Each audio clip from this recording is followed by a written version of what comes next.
नमस्कार दोस्तों, मेरा नाम है अंशुमन नायक और आप सभी का बहुत बहुत स्वागत है इंडियन डिफेंस न्यूज की डिफेंस टॉक सीरीज में, जहां पर हम रोज नए नए डिफेंस अपडेट्स के बारे में बात करते हैं। तो चलिए देर न करते हुए आज की वीडियो शुरू करते हैं।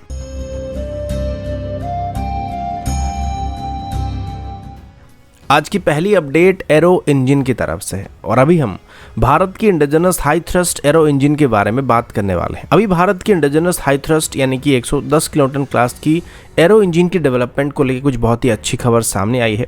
आप सब जानते हैं कि अभी भारत सफरान के साथ मिलकर एक नई एरो इंजन को बनाने वाला है, जिसे आगे चल के भारत अपनी एमका और twin engine deck based fighter में इस्तेमाल करने वाला है और यहाँ तक कि इसको आगे चल के तेजस MK2 में भी इस्तेमाल किया जा सकता है। अभी तक ये पता था कि इसे अभी DRDO और सफरान की तरफ से जॉइंटली डेवलप किया जाने वाला है, जिसमें इस इंजन की इंटेलेक्चुअल प्रॉपर्टी राइट्स को और टेक्नोलॉजी को भारत के साथ शेयर किया जाएगा।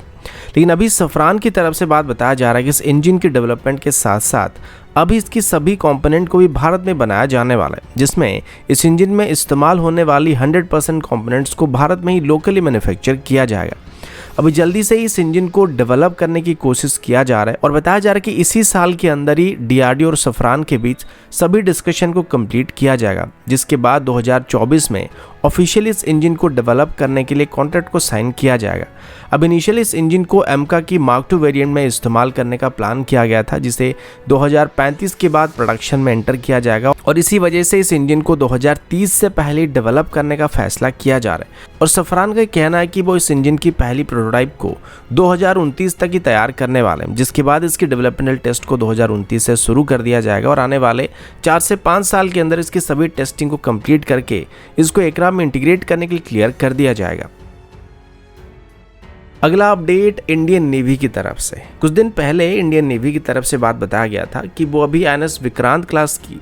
एक और एयरक्राफ्ट कैरियर को अपनी सर्विस में शामिल करने वाले हैं और अभी जल्द ही इंडियन नेवी के लिए सेकंड इंडिजिनस एयरक्राफ्ट कैरियर को डेवलप करने के लिए डिफेंस एक्विजिशन काउंसिल की तरफ से और गवर्नमेंट की तरफ से भी अप्रूवल मिलने की उम्मीद किया जा रहा है, साथ ही फाइनेंशियल एलोकेशन होने की उम्मीद भी किया जा रहा है। इस एयरक्राफ्ट कैरियर को अभी कोचिन शिपयार्ड की तरफ से ही बनाया जाने वाला है, जो कि पहले से INS विक्रांत को बना चुके हैं और ये भी उसी स्टैंडर्ड का और उसी क्लास का वेसल होगा, जिस वजह से कोचिन शिपयार्ड का कहना है कि इस एयरक्राफ्ट कैरियर को बनाने में बस 5 से 7 साल का समय लगने वाला है। अब हालांकि aircraft carrier INS Vikrant class का ही वेसल होने वाला, लेकिन इसमें कुछ स्पेसिफिक डिजाइन चेंज को करने के लिए भी पहले से ही नेवी की तरफ से कहा गया था और अभी इसमें कुछ और चेंजेस करने की बात सामने आई है, जिसमें सबसे बड़ा पॉइंट तो ये है कि इस एयरक्राफ्ट कैरियर से नेवी की तरफ से अभी फाइटर जेट्स और हेलीकॉप्टर्स के अलावा हेल UAV और स्टेल्थ UCAV को ऑपरेट करने का फैसला किया जा रहा है। अब जैसे कि IC-2 विक्रांत क्लास के कैरियर होगा तो इसमें कैटapult बेस्ड लॉन्चिंग सिस्टम मौजूद नहीं होने वाला है और एक नॉर्मल स्की जंप कैरियर होने वाला है, तो इस वजह से इसमें से हेल UCAV को और स्टेल्थ UCAV को ऑपरेट करने में दिक्कत आ सकती है और इसके लिए नेवी की तरफ से इस एयरक्राफ्ट कैरियर की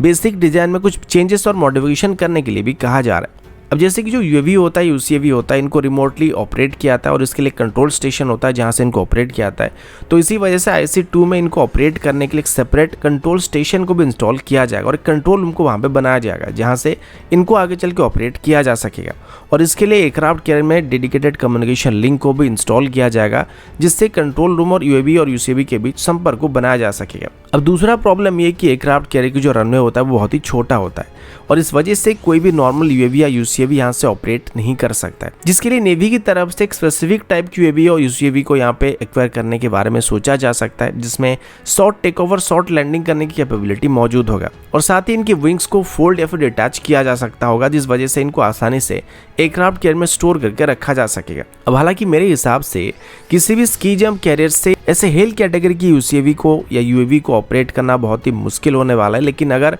ऐसा हो पाता है तो इससे हमें मल्टीपल फायदे भी मिलने वाले हैं, जैसे कि जो नॉर्मल सर्विलेंस मिशन होता है, रिकॉन मिशन होता है, तो हम एयरक्राफ्ट कैरियर से एयरक्राफ्ट को उसके लिए लॉन्च करने के बदले ड्रोन्स को या फिर UAVs को भी ऑपरेट कर सकते हैं, जो कि एयरक्राफ्ट के मुकाबले काफी लंबे समय तक ऑपरेट कर सकते हैं, जिस वजह से एयरक्राफ्ट की सर्विस लाइफ बचने के साथ साथ पर फ्लाइट आवर में जो ऑपरेटिंग कॉस्ट है वो भी काफी बचने वाला है, क्योंकि UAV जो होते हैं वो किसी भी फाइटर जेट के मुकाबले काफी कम फ्यूल को कंज्यूम करते हैं और इनका जो पर फ्लाइट आवर कॉस्ट होता है वो एयरक्राफ्ट के मुकाबले काफी कम होता है और एयरक्राफ्ट कैरियर स्ट्राइक ग्रुप को और भी कई अलग अलग तरह के मिशन में भी मदद कर सकते हैं। और सिचुएशनल अवेयरनेस को बेहतर बनाने में काफ़ी काम आ सकते हैं। लेकिन अभी सबसे बड़ा प्रॉब्लम ऐसे यूएवी को डेवलप करना होगा जो कि कन्वेंशनल स्की जंप कैरियर से ऑपरेट कर पाएंगे, क्योंकि किसी भी एयरक्राफ्ट कैरियर में एक्स्ट्रा कंट्रोल स्टेशन को बनाए, कंट्रोल रूम को बनाना या एडिशनल सेंसर्स को इंस्टॉल करना उतना मुश्किल नहीं है जितना एक एयरक्राफ्ट कैरियर से शॉर्ट टेक ऑफ और शॉर्ट लैंडिंग करने के लिए यूएवी या यूसीवी को डेवलप करना है, जिसमें हमें आगे चल के मल्टीपल चैलेंजेस फेस करने पड़ सकते हैं।